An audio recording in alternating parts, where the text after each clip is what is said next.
தனித்தவன், அவன் தேவையற்றவன், அவன் யாரையும் பெற்றெடுத்தது கிடையாது, அவன் யாராலும் பெறப்பட்டவனும் அல்ல. வலம் யகுல் லஹு குஃபுவன் அஹத், அல்லாஹ்வுக்கு நிகராக யாருமே கிடையாது. ஸலாத்தும் ஸலாமும் கடைசி நபியாகிய முஹம்மது ஸல்லல்லாஹு அலைஹி வஸல்லம் அவர்கள் மீதும், அவர்களை பின்பற்றிய சஹாபாக்கள், தாபிஈன்கள், தபஅ தாபிஈன்கள் அனைவர்கள் மீதும் அல்லாஹ் தன்னுடைய மக்ஃபிரத்தை சொரிந்தருள்வானாக.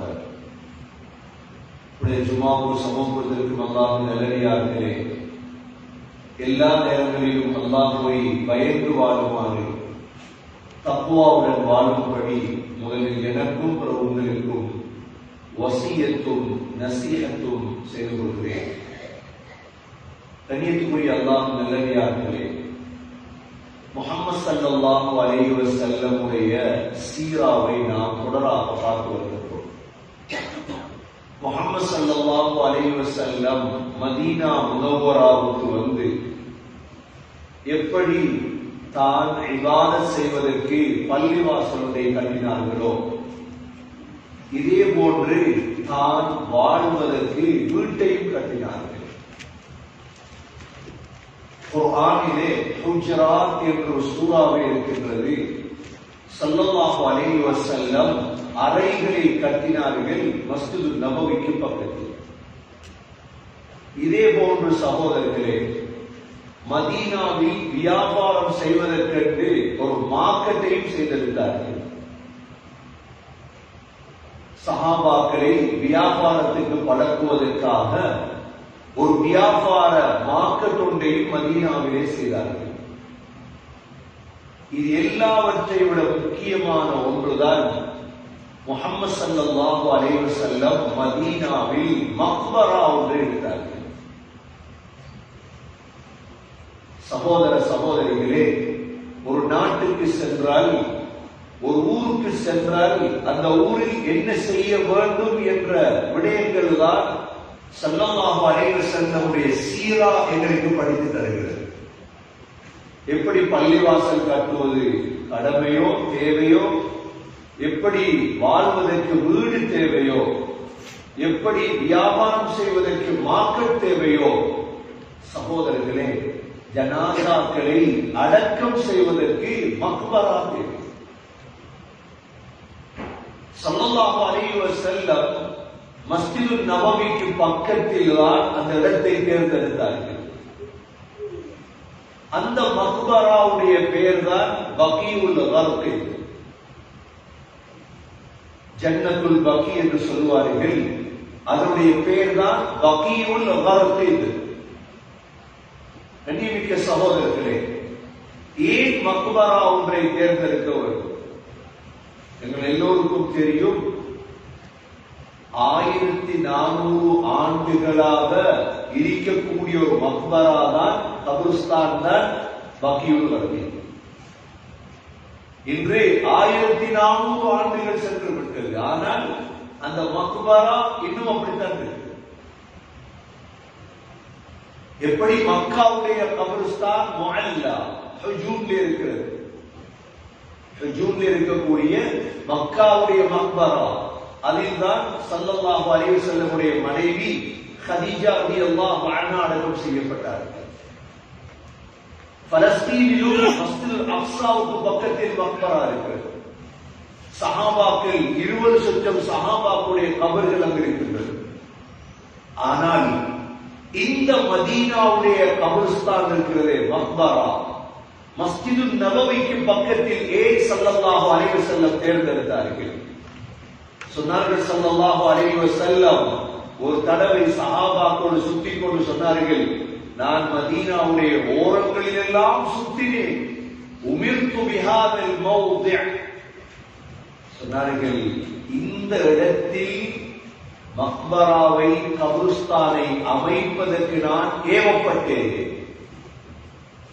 எந்த இடத்திற்கு பகீ இருக்குதோ இந்த இடத்தில்தான் அல்லாஹ் பள்ளிக்கு பக்கத்தில் மக்பராவை அமைத்துக் கொள்ளுங்கள் என்று அல்லாஹ் ஏவினார். சகோதரர்களே, ஸல்லல்லாஹு அலைஹி வஸல்லமுடைய காலத்தில் மதீனாவுக்கு போயிட்டாங்க. முதலாவது ஜனாஸா உஸ்மான் பின் மக்ரூன் ரலியல்லாஹு அன்ஹு வஃபாத் ஆயிட்டார். மக்காவில் இருந்து போனவர் என்ன செய்யறது? எங்க அடக்கம் செய்யறது? ஸல்லல்லாஹு அலைஹி வஸல்லம் தேர்ந்தெடுத்த இடம் அந்த உஸ்மான் பின் மக்ரூன் ரலியல்லாஹு அன்ஹு தான் முதலாக பகீயிலே அடக்கம் செய்யப்பட்டார். ஸல்லல்லாஹு அலைஹி வஸல்லம் ஜனாசாவை அடக்கிவிட்டு தலை மாட்டிலே ஒரு கல் வைத்தார்கள் அடையாளத்துக்காக. முஹாஜிரீன்களில் முதலாக மௌத்தாகியவர் உஸ்மான் பின் மக்ரூன் ரலியல்லாஹு அன்ஹு. அன்சாரிகளில் முதலாக மௌத்தாகியவர் அஸ்அத் பின் ஸுராரா ரலியல்லாஹு அன்ஹு. அவரையும் அங்குதான் அடக்கினார்கள். சகோதரர்களே, ஸல்லல்லாஹு அலைஹி வஸல்லம் தன்னுடைய வீட்டில் இருக்கும் பொழுது சஹருடைய நேரம் அடிக்கடி தேடினால் நபி அவர்கள் பக்கீலே தான் இருப்பார். நாங்க கபருஸ்தான் செல்லும் நேரம் வேறு, ஸல்லல்லாஹு அலைஹி வஸல்லம் கபருஸ்தான் செல்லும் நேரம் வேறு. ஆயிஷா ரலியல்லாஹு அன்ஹா அறிவிக்கிறாங்க, ஒரு நாள் இரவு ஸல்லல்லாஹு அலைஹி வஸல்லம் நான் கட்டில்ல விரிப்பில காணவில்லை. ஆயிஷா ரலியல்லாஹு அன்ஹாவுடைய அடிமைதான் பரீரா ரலியல்லாஹு அன்ஹா. பரீரா ரலியல்லாஹு அன்ஹா சொன்னாங்க, பாருங்க எங்க போயிட்டாரு. பரீரா ரலியல்லாஹு அன்ஹா பாக்குறாங்க, ஸல்லல்லாஹு அலைஹி வஸல்லம் பகீஉக்கு இருந்து கபருஸ்தானுக்கு பக்கத்துல இருக்கிறார். அந்த பகீக்குள்ள ஸல்லல்லாஹு அலைஹி வஸல்லம் போய் நின்று அதில் அடக்கப்பட்டிருப்பவர்களுக்காக இஸ்திக்ஃபார் செய்வார். ஸல்லல்லாஹு அலைஹி வஸல்லம் தேர்ந்தெடுத்த கபருஸ்தான் தான் சகோதரர்களே பகீ. இன்று கபருஸ்தான்களுக்கு செல்லக்கூடிய பழக்கம் குறைந்திருக்கிறது. ஒரு மனிதனுடைய உள்ளத்தை தூய்மைப்படுத்தக்கூடிய இடம்தான் மக்பரா. அடிக்கடி பிள்ளைகளை கூட்டிக் கொண்டு செல்ல வேண்டும் மக்பரா. அந்த பிள்ளைகளுக்கு ஞாபகப்படுத்த வேண்டும். வாழ்க்கை என்பது 3 வகையான வாழ்க்கை. உலகம் மாத்திரமல்ல வாழ்க்கை. உலகத்துடைய வாழ்க்கையை எவ்வாறு அணுவணுவாக கவனிக்கிறோமோ சகோதரர்களே, 3 வகையான வாழ்க்கை இருக்கிறது. 3லும் வெற்றி அடைந்தவன் தான் புத்திசாலி, ஒன்றில் வெற்றி அடைந்தவன் அல்ல. உலகம் முதலாவது எக்ஸாம் இது.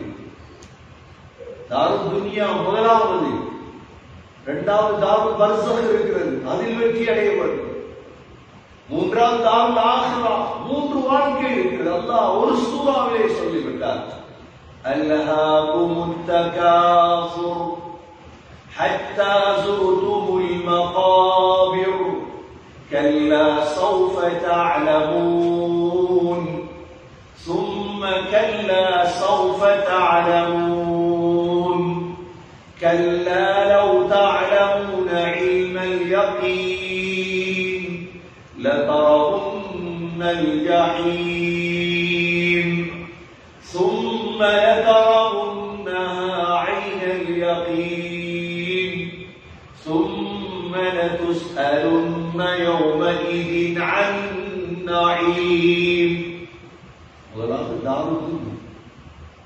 நீங்க ஏற்றுக்கொண்டாலும் சரி மறுத்தாலும் சரி நடக்கதான். இல்ல நான் ஏற்றுக்கொள்ள மாட்டேன் இல்ல. உலகத்துல கோடிக்கணக்கான மக்கள் ஏற்றுக்கொள்ள இந்த சூறா. ஏற்றுக்கொள்ளாததுக்காக அல்லாஹ் நடத்தாம இருக்க போறானா? அல்லாஹ் சொல்றான், அல்ஹாகுமுத் தகாசுர். தாருல் துன்யா அதிகத்துவத்தை தேர்றது உங்கள் எல்லாத்தையும் மறக்கடிக்க வைக்கிறது. மறதியிலும் எல்லாம் வாழ்றது. நீங்க ஒரு சபை சேர்ந்தா, நாம 10 பேர் சேர்ந்தா எங்கேயாவது ஆகிரத்தை பத்தி பேசுறதா? எங்கேயாவது ஒரு ஆள் ஆகிரத்தை பத்தி, ஜிம்ம பத்தி பேசுவார், ஒரு ஆள் சமையலை பத்தி பேசுவார், ஒருத்தர் சாப்பாட்டை பத்தி பேசுவார், இல்லாட்டி அவரோட குறைய பேசுவார், இவரோட குறைய பேசுவார். இதுதான் எங்களுடைய சபைகளுடைய லானத், சாபம். யாராவது ஒரு புத்திசாலி பேசுவாரா, அப்பா இது ஒரு துனியாவுடைய வாழ்க்கை, இதுக்கு அடுத்த ஒரு வாழ்க்கை இருக்குது. அல்லாஹ் சொல்ற, உங்களோட அதிகத்துவத்தை தேடுவது உங்கள் எல்லாத்தையும் மறக்கடிக்க வைத்து விட்டது. இதுதான் துனியா.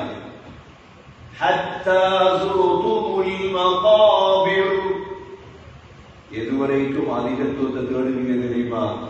அடுத்த வாழ்க்கை மகாபிரை சந்திக்கும் வரை, கபருஸ்தான சந்திக்கும். எங்களோட மூதாதையர்கள் சந்திச்சுட்டாங்க, அப்பா எல்லாம் போயிட்டாங்க. எங்களோட டேர்ன் இருக்குது. எங்களோட டேர்ன் யோசிப்பாரு, உங்களோட வாப்பாட வாப்பா, அம்மாட அம்மா எல்லாம் கபரை சந்திச்சுட்டாங்க. என்ன நடக்குது? அல்லாஹ் சொல்றான், இரண்டாவது வாழ்க்கைக்கு பெயர் பர்ஸக். உலகத்துடைய வாழ்க்கை 60 வருடம், 70 வருடம், 80 வருடம் என்று தெரியும் எல்லாரும். ஆனா பர்ஸக்குடைய வாழ்க்கை எவ்வளவு தெரியாது. கண்ணியமிக்க சகோதரர்களே, சகோதரிகளே, தயாராகும் புத்திசாலிகள். பர்ஸக்குடைய வாழ்க்கை இருக்குது. பர்ஸக் கேட்டு திரை உலகம், ஒருத்தருக்கும் என்ன நடக்குது தெரியாது. இந்த தாருல் பர்ஸக் அமைக்கிற இடம் தான் மக்பரா, கபருஸ்தான். ஒவ்வொருத்தருடைய மரணத்துடைய தினம் பர்ஸக்குடைய நாள் தொடங்கும். எப்ப பர்ஸக் முடியும்? எல்லாருக்கும் பொதுவா சூர், இரண்டாவது சூர் ஊதப்படுமே, அன்றைக்கு தான் பர்ஸக் முடியும். ஒவ்வொருத்தருடைய பர்ஸக்குடைய வாழ்க்கை எப்ப ஆரம்பிக்கும்? மௌத்தாகிற நாள் பர்ஸக் ஆரம்பிக்கும். வித்தியாசம். ஆனால் பர்ஸக்குடைய வாழ்க்கை முடியும் என்று தெரியுமா? எப்ப இரண்டாவது சூர் ஊதப்படுமோ அதோட பர்ஸக் முடியும். இந்த பர்ஸக்குடைய வாழ்க்கையில் இந்த உடம்ப கொண்டு போய் வைக்கிறதுக்கு தான் தேவை மக்பரா.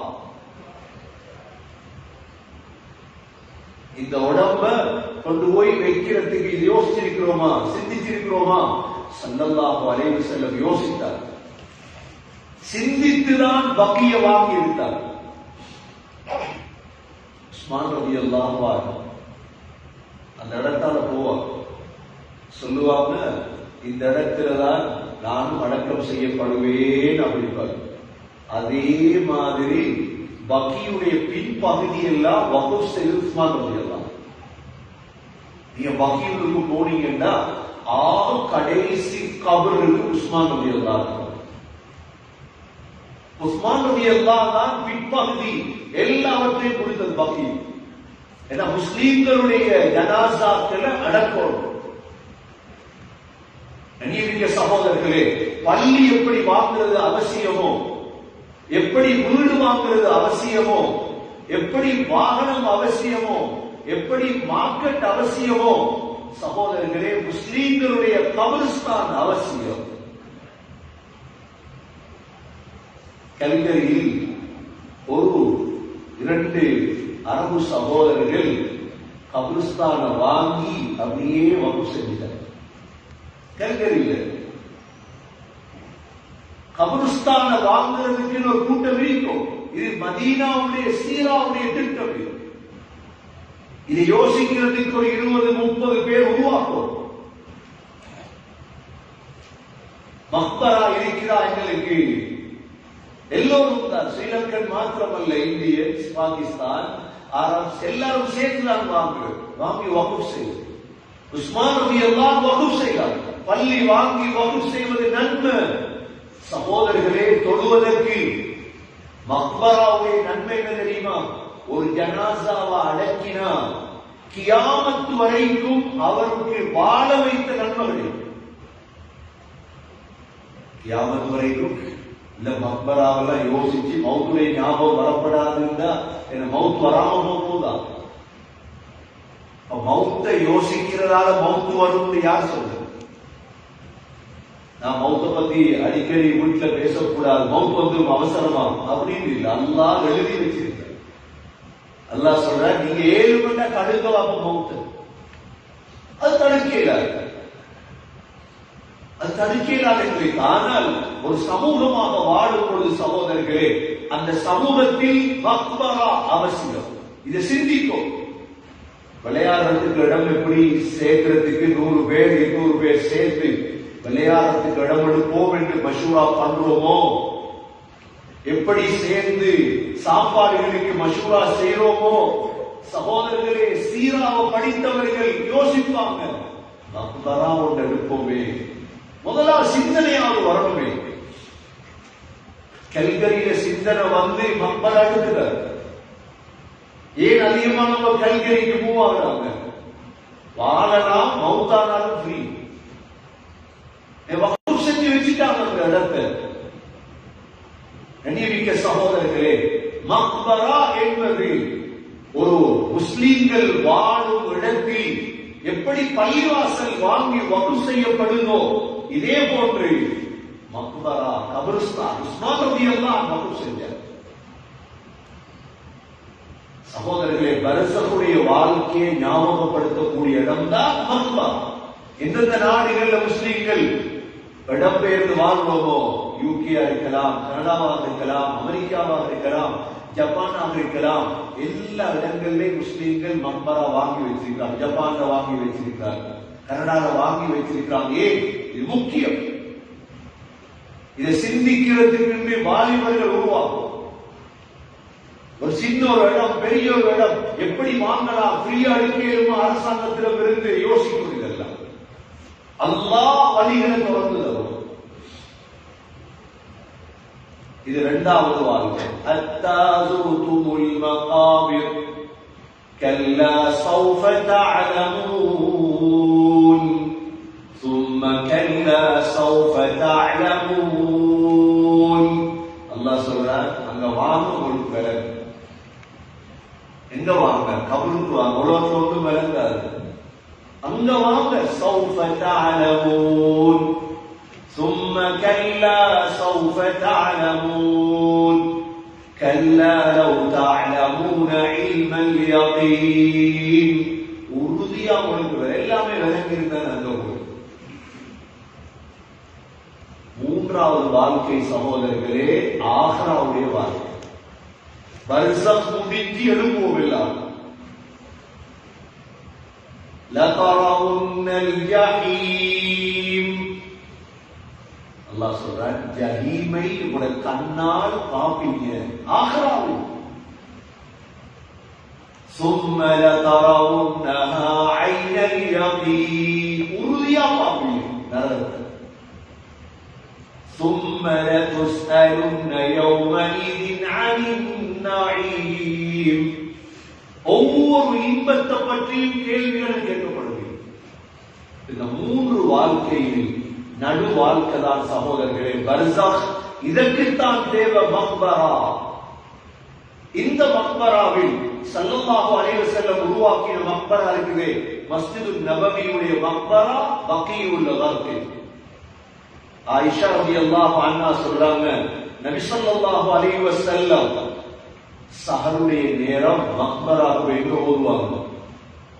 கபரிஸ்தானுக்கு போய் அஸ்ஸலாமு அலைக்கும் தார கௌமில் முஃமினீன் வ அதாக்கும் மா துஅதூன் கதன் முஅஜ்ஜலூன் வ இன்னா இன்ஷா அல்லாஹ் பிக்கும் லாஹிகூன் அல்லாஹும்ம ஃபிர் லி அஹ்லி பகீல் கர்கத். கபரிஸ்தான் போன சலாம் சொல்லுவாங்க, அஸ்ஸலாமு அலைக்கும் யா அஹ்லல் குபூர். கபர்ல உள்ளவங்களே ஒரு சலாம். யக்ஃபிரில்லாஹு லனா வ லக்கும். அல்லாஹ் எங்களையும் உங்களையும் மன்னிப்பானாக. வ அன்தும் ஸலஃப்தும். நீங்க முந்திக்கீங்க. வ நஹ்னு பில் அஸர். நாம பின்னால வரோம். ஒரு மக்பராவுக்கு போனா சலாம் சொல்லணும். மக்பரால பேசுறது இல்லை. மக்பரால போய் பேசிக் கொண்டிருக்கிறவங்க யார் தெரியுமா? அதை பற்றி உள்ள அறிவு இல்லாதவங்க. அதை பற்றி உள்ள அறிவு இல்லாதவங்க பேசிட்டு இருப்பாங்க. போன் பேசுவாங்க, பேசிட்டு இருப்பாங்க. பாருங்க, நீ அங்க போய் சிரிப்பாங்க. சிரிக்கிற இடம் அது மக்பரா. மக்பரா சிரிக்கிற இடம் அல்ல. ஸல்லல்லாஹு அலைஹி வஸல்லம் பகீயுடைய சிறப்புகளை சொன்னாங்க. உலகத்தில் உள்ள ஆக சிறந்த மக்பரா தான் பகீ. நபி ஸல்லல்லாஹு அலைஹி வஸல்லம் முதலாவது சொன்னாங்க, இந்த ஷஃபாத் கிடைக்கும் அப்படின்றார். மன் இஸ்ததாஅ யமூத ஃபில் மதீனா ஃபல்யமுத் பிஹா ஃபஇன்னி அஷ்ஃபஉ லிமன் யமூது பிஹா. சொன்னாங்க, மதீனாவுல உங்களுக்கு மௌத்தாக இயலும் என்றால் மௌத்தாகிக் கொள்ளுங்கள், நான் ஷஃபாத் செய்வேன். அவர் பாக்கிய மதீனாவுல மௌத்தாகிறது. ஸல்லல்லாஹு அலைஹி வஸல்லம் அந்த மதீனாவை வடிவமைத்து அல்லாஹ் அங்கதானே மௌத்த கொடுத்தார். உமர் ரலியல்லாஹு அன்ஹு பலஸ்தீன் வரைக்கும் போனார். எதுல? ஒட்டகத்துல, கழுதையில, ஜாபியாவுக்கு போனார். ஆனா உமர் ரலியல்லாஹு அன்ஹு போகாத இடம் இல்லை. உமர் ரலியல்லாஹு அன்ஹு ஒரு துஆ கேட்பாங்க அடிக்கடி, اللهم ارزقني شهادة في سبيلك واجعل موتي في بلد رسولك. يا الله எனக்கு ஷஹாதத் தா, நான் சும்மா மௌத்தாப்படாது. இரண்டாவது, முஹம்மது ஸல்லல்லாஹு அலைஹி வஸல்லமுடைய ஊர்ல மௌத்தாங்க. அதே மாதிரி கடைசி அரஃபாவுல ஹஜ்ஜிலே துஆ கேட்டாங்க, யா அல்லாஹ் எனக்கு இந்த ஷஹாதத் தா, அடுத்தது மதீனாவுல மௌத்தாகணும். அல்லாஹ் எப்படி முஹம்மது ஸல்லல்லாஹு அலைஹி வஸல்லம் அவர்களுக்கு மதீனாவுல மௌத்தாகிற பாக்கியத்தை கொடுத்தானோ, உமர் ரலியல்லாஹு அன்ஹு சுபஹுடைய தொழுகையை தொழுவிக்கிறாங்க. தொழுவித்துக் கொண்டிருக்கும் பொழுது இஸ்தஃபூன்னு சொன்னாங்க, அவ்வளவுதான். சஃப நேராக்குங்கன்றாங்க. பின்னால ஒருத்தன் வந்தார், கத்தியால குத்திட்டான். அவ்வளவு 3 குத்து நெஞ்சிலையும் தொப்புலையும் குத்தினான். அபூ லூலுஆ என்ற மனிதன் அப்படியே குத்திட்டு ஓடிட்டார். சஃப்ல இருந்த 7 பேரை குத்திட்டார். சஹாபாக்கள் உடனே அவனை பிடிச்சிட்டார். பிடிக்க அவன் என்ன செஞ்சான், அவனே அவன் தற்கொலை செஞ்சான். உடனே அப்துல் ரஹ்மான் பின் அவுஃப் ரலியல்லாஹு அன்ஹு முன்னுக்காக சுபஹ தொழுவிச்சார். தொழுவிச்சு போற சலாம் கொடுத்து பார்த்தா உமர் ரலியல்லாஹு அன்ஹு கீழே இருக்கிறாங்க, எழுப்பையில ரத்தம் ஓடுது. கேட்டாங்க, நான் சுபஹ தொழுதே, நான் மறந்து அதுக்கடையில் சொன்னாங்க, இல்லை நீங்க தொழல. உடனே எழுப்பி சுபஹ தொழுதாக ரத்தம் ஓடுது. சுபஹ தொழுதுக்கு வீட்டெடுத்து போய் வச்சாங்க உடம்ப. அந்த காலத்துல நபீர் குடிப்பாங்க, ஈச்சப்பழ சாறு காலையில். அதை கொண்டு வந்து கொடுத்ததோட குடிச்சதோட குத்தப்பட்ட இடத்தால மருந்து அதெல்லாம் விலகிட்டாங்க. இதோட வாழ்க்கை முடிச்சு. உமர் ரலியல்லாஹு அன்ஹுடைய துஆவை அல்லாஹ் கபூல் செய்வார். அபூபக்கர் ரலியல்லாஹு அன்ஹுடைய துஆவை அல்லாஹ் கபூல் செய்தார், அல்லாஹ் கொடுத்தார். நபி ஸல்லல்லாஹு அலைஹி வஸல்லம் மௌத்தாகிறதுக்கு 5 நாளைக்கு முன்னால குத்துபா செய்தார். சஹாபாக்களே, நான் உலகத்தில் யாரையும் கலீலாக இருக்க இல்லை. நான் அப்படி கலீலாக இருக்கிறதா இருந்து அபூபக்கரை தான் நடந்திருப்பேன். அவ்வளோ எனக்கு விசுவாசமா இருந்தது. அபூபக்கர் ரலியல்லாஹு அன்ஹு அப்படி இருந்தாங்க நபியோட. அதனாலதான் பாருங்க, ஸல்லல்லாஹு அலைஹி வஸல்லமுடைய கபருக்கு பக்கத்து 2 பேர் அடக்கம் செய்யப்பட்டாங்க. அபூபக்கர் ரலியல்லாஹு அன்ஹு, உமர் ரலியல்லாஹு அன்ஹு. இந்த பகீ சகோதரர்களே, சஹாபாக்கள் 10,000 சஹாபாக்கள் அடங்கப்பட்டிருக்கும் இடம்தான் பகீ. 1,24,000 சஹாபாக்களில் மற்றவங்க எல்லாம் எங்க? 104 கபீலாக்கள் இஸ்லாத்தை தழுவியது நபியுடைய கையிலே. ஒவ்வொரு கபீலாவிலே 10,000 பேர் வைத்தார். கபீலான ஊர் 1,24,000 பேர்களின் சகோதரர்களே, 10,000 பேருடைய உடம்பை ஸல்லல்லாஹு அலைஹி வஸல்லம் சஹாபாக்களுடைய காலத்திலும் அந்த இடத்தில் நபியோக தேர்ந்தெடுத்தாங்களே பகீ, இதில் தான் அடக்கம் செய்யப்பட்டார்.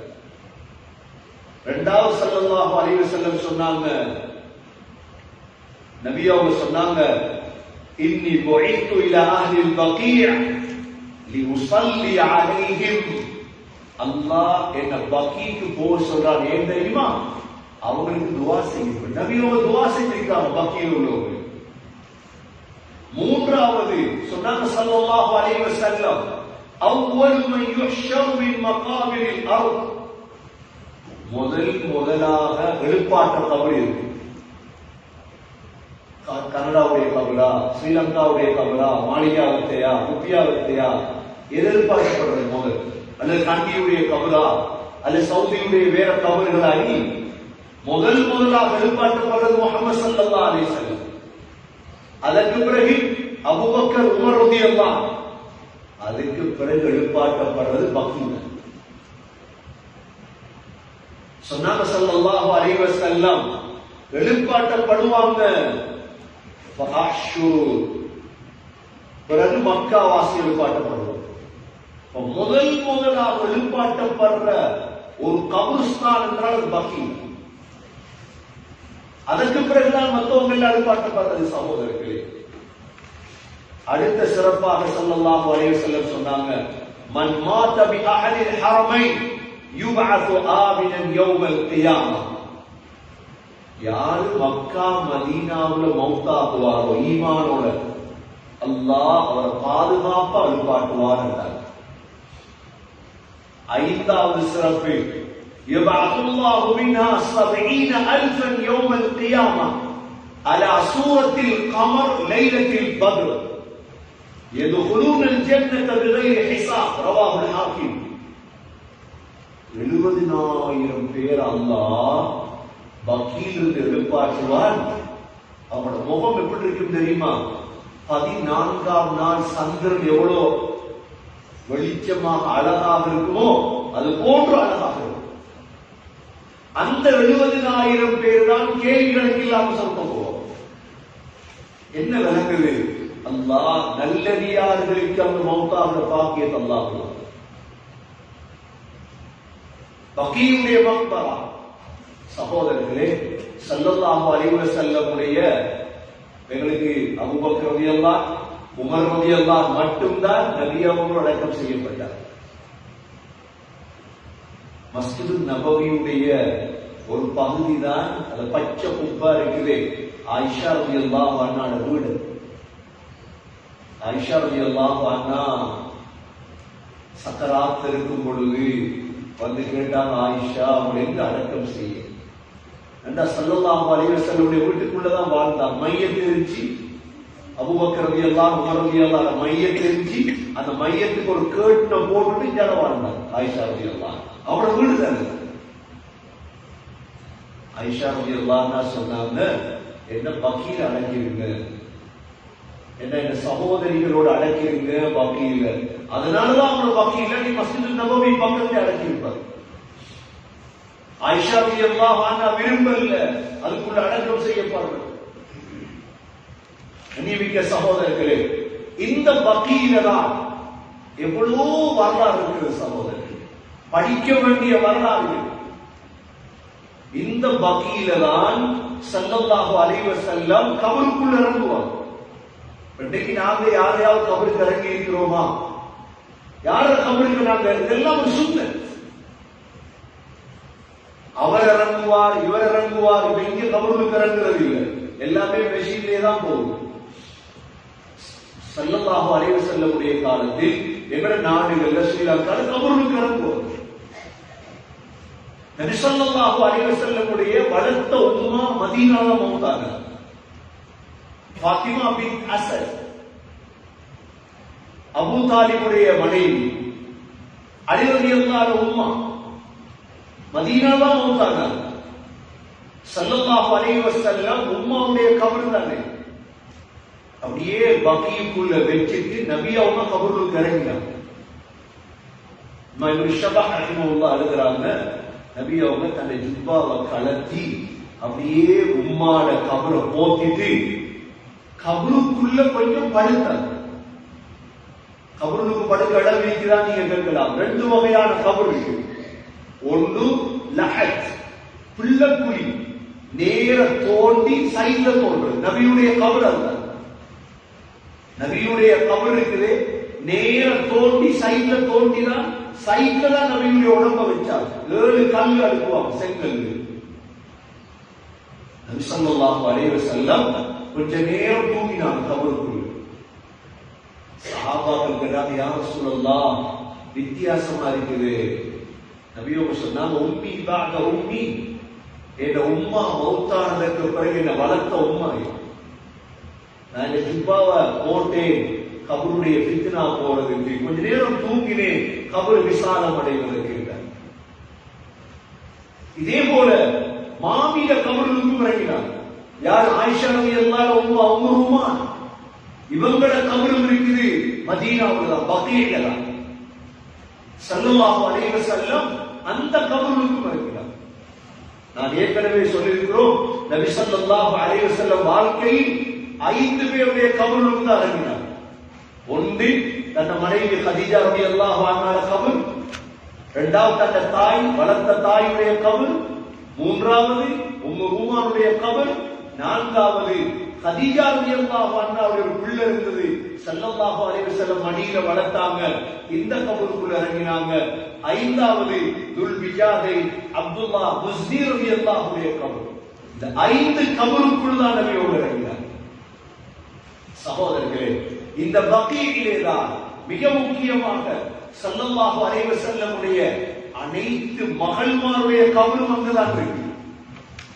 ஃபாத்திமா ரலியல்லாஹு அன்ஹா கபர் எங்க இருக்கு? பகீல். ஃபாத்திமா ரலியல்லாஹு இரவுல வஃபாத் ஆயிட்டாங்க. சொன்னாங்க, நான் மௌத்தானா இரவோடு இரவு அடக்கிருங்க. நீங்க பகீயுடைய வாசல்ல உள்ளுக்கு போனீங்கன்னா 30 மீட்டர்ல வலது பக்கத்துல ஃபாத்திமா ரலியல்லாஹு அன்ஹாவுடைய கபர் இருக்கு. இரவோடு இரவாக அழுவதையெல்லாம் அடக்கிட்டாங்க ஜனாசா. அதுக்கு பக்கத்துல தான் ஸைனப் ரலியல்லாஹு அன்ஹாவுடைய கபர் இருக்கு. அதுக்கு பக்கத்துல தான் ருகையா, உம்மு குல்சூம் 4 பேருடைய கபர் இருக்கு. ஃபாத்திமா ரலியல்லாஹு அன்ஹாவுடைய கபருக்கு பக்கத்துல தான் ஹசன் ரலியல்லாஹு கபர் இருக்கு.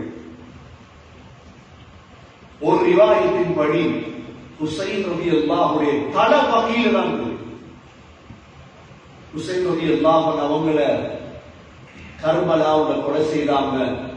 ஹுசைன் ரலியல்லாஹு வசியத் செஞ்சாங்க, என்ற உடம்ப தாய்க்கு பக்கத்தை அடக்கம் செய்யுங்க என்று. அதனால உடம்பு எடுத்து வர முடியல, தலைய மட்டும் கொண்டு வந்தாங்க. அந்த தலை ஃபாத்திமா ரலியல்லாஹு அன்ஹாவுக்கு பக்கத்தில் அடக்கம் செய்யப்பட்டது. சகோதரர்களே, ஸல்லல்லாஹு அலைஹி வஸல்லமுடைய மனைவிமார்கள் எல்லோருடைய கபர், ஒரு ஹஜ்ரத் கதீஜா ரலியல்லாஹு அன்ஹாவையும் மைமூனா, இந்த 2 பேரையும் தவிர கதீஜா ரலியல்லாஹு அன்ஹாவுடைய கபர் இருக்குது முஅல்லாவுல, மக்காவுல. மைமூனா ரலியல்லாஹு அன்ஹாவுடைய கபர் இருக்குது நவாரியாவுல, மக்கா மதீனா ரோட்ல இடையில ஷரீஃப்ல. அதை தவிர ஆயிஷா ரலியல்லாஹு அன்ஹாவுடைய கபர், சௌதா பின்த் ஸம்ஆவுடைய கபர், ஹஃப்ஸா ரலியல்லாஹு அன்ஹா, ஸைனப் பின்த் ஹுஸைமா, உம்மு ஸலமா ரலியல்லாஹு அன்ஹா, Juwairiya, Umm Habiba, Safiya, Zainab bint Jahsh, எல்லா மனைவிமாருடைய கபரும் உடன்தான். ஸல்லல்லாஹு அலைஹி வஸல்லமுடைய குடும்பத்துடைய கபர், இதுல ஃபாத்திமா ரலியல்லாஹு பக்கத்துல அப்பாஸுடைய கபர் இருக்கு. அப்பாஸ் நபியுடைய சாட்சியான கபர் அங்கதான் இருக்கு. ஹசன் ரலியல்லாஹு கபர், ஸைனுல் ஆபிதீன் மதீனாவுடைய ஒரு இமாம் ஸைனுல் ஆபிதீன் ஹஜ்ரத் ஹசன் ரலியல்லாஹு பேரப்பிள்ளை வக்கீல தான் இருக்கு. முஹம்மத் பாக்கிர் ஹசன் ரலியல்லாஹு பேரப்பிள்ளை, ஜாஃபர் ஸாதிக். சகோதரர்களே, கலீஃபாக்கள் 2 பேருடைய கபர் வக்கீல தான். ஒன்னு உஸ்மான் ரலியல்லாஹு, அலி ரலியல்லாஹு அன்ஹு கூஃபால தான் ஷஹீதாக்கப்பட்டார். சுபஹ் தொழுது கொண்டிருக்கும் பொழுது இமாம் சமூதி ரஹிமஹுல்லாஹ் சொல்றாங்க, அங்கிருந்து ஒரு மாதிரியா ஹசன் ரலியல்லாஹு அலி ரலியல்லாஹுடைய உடம்ப கொண்டு வந்து வக்கீல் அடக்கம் செஞ்சார். சகோதரர்களே, அதற்கு பிறகு உள்ள ஹஜ்ரத் ஸல்லல்லாஹு அலைஹி வஸல்லம் ஒரு மகன் இப்ராஹிம், மாரியாவுக்கு வித்தியாவுக்கு கிடைத்த இப்ராஹிம், இப்ராஹிமுடைய கபர் வக்கீலர். 70,000 மலக்குகள் கலந்து கொண்டாங்களே, ஸஅத் பின் முஆத் ரலியல்லாஹுடைய கபர் வக்கீலர். ஸஅத் பின் முஆத் ரலியல்லாஹுடைய கபரை தோண்டியவர் தான் அபூ ஸஈத் அல்-குத்ரி ரலியல்லாஹு. அவர் சொல்றார், நான் ஸஅத் பின் முஆத் ரலியல்லாஹுடைய கபரை தோண்டினேன், கபருக்குள் இருந்து கஸ்தூரி வாடை வந்து கபருக்குள்ளிருந்து கஸ்தூரி வாடை வந்தது. அவர் அடக்கம் செய்தோம். சகோதரர்களே, சஅத் இப்னு முஆத் ரலியல்லாஹு அன்ஹு கபருக்கு கீழே தான் அபூ சயீத் அல்-குத்ரி ரலியல்லாஹு அன்ஹு கபர். இமாம் மாலிக் ரஹிமஹுல்லாஹ் கபர், இமாம் நாஃபி. ஒன்றை விளங்குங்க, என்ன தெரியுமா? 1000 எங்கட அப்பாட கபர் எங்க இருக்குதே தெரியாது. 1980 மௌத்தானாக்கள கபரை அழிஞ்சிச்சு. 1970 மௌத்து அடக்கின கபறுகளே அழிஞ்சிட்டு, இது மௌத்தாக எத்தனை வருடம் இருக்கிறே கபர். பக்கியுடைய குதரத் அதுதான் சகோதரர்கள், பக்கியுடைய குதரத் அதுதான். அல்லாஹ் பாதுகாத்ததை தான் பாதுகாத்தான். எவ்வளவு பக்கி காலங்களை சந்தித்தது தெரியுமா? எத்தனை அரசர்கள் வந்தார். ஒரு அரசன் வந்தார், அவன் என்ன செஞ்சான்? முஹம்மது ஸல்லல்லாஹு அலைஹி வஸல்லம் ஜியாரத் செய்தது போல அவனையும் மக்கள் ஜியாரத் செய்யணும் அப்படின்னு நபிக்கு பக்கத்துல அவன மையத்தை அழைக்கிறார். எப்படி இருக்கும்? அல்லாஹ் என்ன செஞ்சார்? அதுக்கு பிறகு ஒரு மன்னன் வந்தான், அவன் உடம்ப அங்கிருந்து தூக்கினான். அல்லாஹ் தான் பாதுகாக்கிறது எல்லாம். நாங்க நினைச்சு பாதுகாக்க முடியாது. மௌத்தா குந்தி கஸ்தூரி போட்டு வைக்க தேவையில்ல மண்ணிற்கு. நீங்க துவா செய்யுங்க, அல்லாஹ் தருவான். எங்களை அமல வைத்து அல்லாஹ் தருவான். எங்களை அமல வைத்துதான் அல்லாஹ் நசீபாக்குவான். சகோதரர்கள், இன்றும் போனீங்கன்னா பக்கீர 30 கபர் தோண்டிதான். ஒவ்வொரு சுப தொழுகைக்கு பிறகும் அசர் தொழுகைக்கு பிறகும் அடக்கப்பட்டு கொண்டே அவங்க இவ்வளவு மையத்தில் எங்க போகுது. அதான் பழக்கம். உஸ்மான் பின் மதூன் ரலியல்லாஹு அன்ஹு தொடங்கின கபரிஸ்தான் இன்று வரைக்கும் அடக்கம் செய்யப்படுகின்றார். எங்க போது மையத்தெல்லாம்? அல்லாஹ்வுடைய பரக்கத். அதுதான் உலகத்தில் பேசப்படக்கூடிய ஒரு மக்பராதான் சகோதரர்களே பகீஅ. அல்லாஹ் 10,000 சஹாபாக்கள் வாழ்ந்து கொண்டிருக்கிறாங்க. முதலாக எழுப்பாட்டப்படக்கூடிய கபரிஸ்தான் ஸல்லல்லாஹு அலைஹி வஸல்லம் மதீனாவில் செய்த ஆகப்பெரிய சேவைகளில் ஒன்றுதான், இன்று வரை பேசப்படக்கூடிய ஒன்றுதான் இந்த பக்கீ என்ற மக்பராவை உருவாக்கினார்கள். நபி அவர்கள் உருவாக்கியது இன்று வரை இருக்கிறது. நபி அவர்கள் உருவாக்கிய பள்ளி இருக்கிறது. நபி அவர்கள் உருவாக்கிய மக்பராவும் இருக்கிறது. கண்ணியமிக்க சகோதரர்களே, சீராவை விளங்கக்கூடிய நாங்கள் வாழக்கூடிய இடங்களிலும் எவ்வாறு பள்ளிவாசல் வாங்கி வைத்திருக்கிறோமோ இதே போன்று மக்பராக்கள் வாங்க வேண்டும், மக்பராக்களை உருவாக்க வேண்டும். இந்த சமூகத்துக்கு செய்யக்கூடிய சேவைகளில் பெரும் சேவையாக இது மாறும். எல்லாம் அல்லாஹ் சுப்ஹானஹு வ தஆலா முஹம்மது ஸல்லல்லாஹு அலைஹி வஸல்லம் உடைய மக்பராவாகிய பக்கீயில் அடக்கம் செய்யப்படும் பாக்கியத்தை நமக்கும் நசீபாக்குவானாக. ஸல்லல்லாஹு அலைஹி வஸல்லம் உடைய சீராவை சரியாக படித்து வாழ்க்கையில் எடுத்து நடக்க தௌஃபீக் செய்வாயாக. ஸல்லல்லாஹு அலைஹி வஸல்லம் இந்த உலகத்தில் நாட்டிய சாதனைகளை போன்று எங்களுக்கும் செய்யும் பாக்கியங்களை நசீபாக்குவாயாக. எங்களுடைய கடைசி வார்த்தை ஷஹாதத்தோடு லா இலாஹ இல்லல்லாஹ் முஹம்மது ரசூலுல்லாஹ் என்ற கலிமாவோடு உயிர் பெறும் பாக்கியத்தை நசீபாக்குவாயாக. وآخر دعوانا أن الحمد لله رب العالمين. الحمد لله والصلاة والسلام على رسول الله.